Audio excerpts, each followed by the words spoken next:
kalongga, so nag-cravings ako sa ano na naman, sa kamuting pinirito. So okay lang yan yung mantika. Pinagprituan lang yan ng ano ng aking lumpia.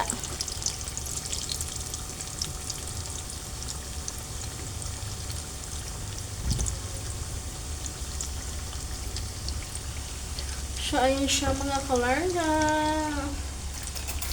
Prito tayo ng ano kamuti for lunch. Ito yung lunch ko for today.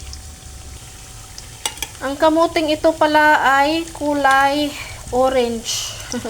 Parang papaya ang kulay nito mga kalangga. So ayan no, makikita niya. Kulay orange siya. Matamis to siya. Kaya ipiprito ko lang to. Tapos hindi ko nalalagyan ng ano. Hindi ko na siya lalagyan ng asukal. Dahil ito ay matamis na kamote.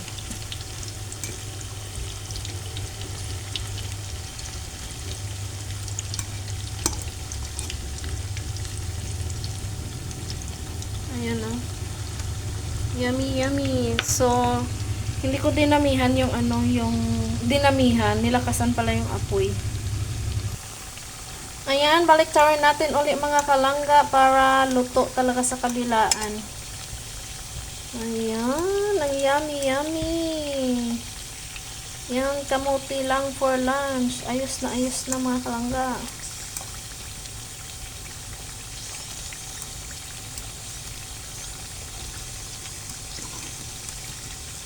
Hindi lang nakikita niyo naman sa video para siyang ano, yung kulay niya talaga parang ano, parang tagdon papaya na hinog. Pero ito po ay kamote na orange.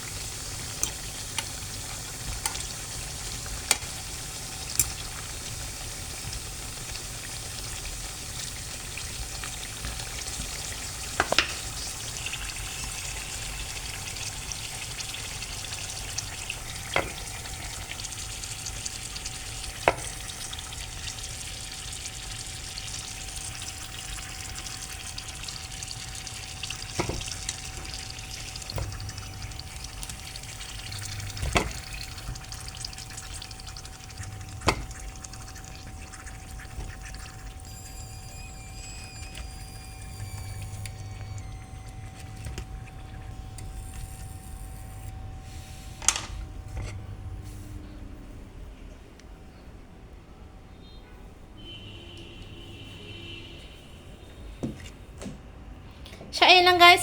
Oh, are na mga ano mga kalangga oh. Imbis na asukal yung ilagay nyo, ganito ang gawin nyo sa pritong kamote. Ayan, lagay natin dyan sa mangkok para mas maganda yung halo.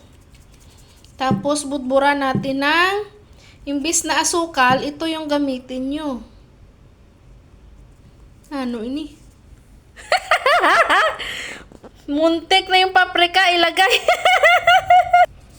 Ito yan mga kalangga ang dapat yung ilagay. Cinnamon powder. Yung kanina yung nakuha ko, ano pala yun? Ano ba yung tawag? Doon yung parang kulay, pang kulay sa luto. Choy. Oy, so ito ilagay nyo. Yan, cinnamon powder. Dahil mas masarap po ito mga kalangga. Tapos mix nyo lang. Bango! Ayan mga kalangga, cinnamon ang ilagay nyo. Dito sa Vietnam nagtitinda yan sila pritong pritong kamuti, tapos yung nilalagay nila cheese powder o di kaya cinnamon powder mga kalangga. So hello. So ito na ang ating kamuti cinnamon. Cinnamon.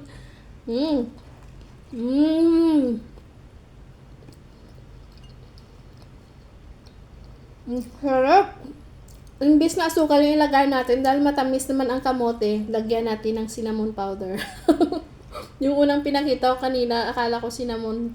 Yung pala hindi. Yung atis. Ano ba yun? Yung pang paano kulay sa pagkain. Kain mga lang nga.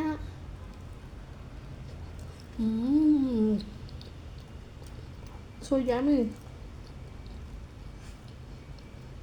Orange na orange yung ano natin, oh. Kamote. Mm.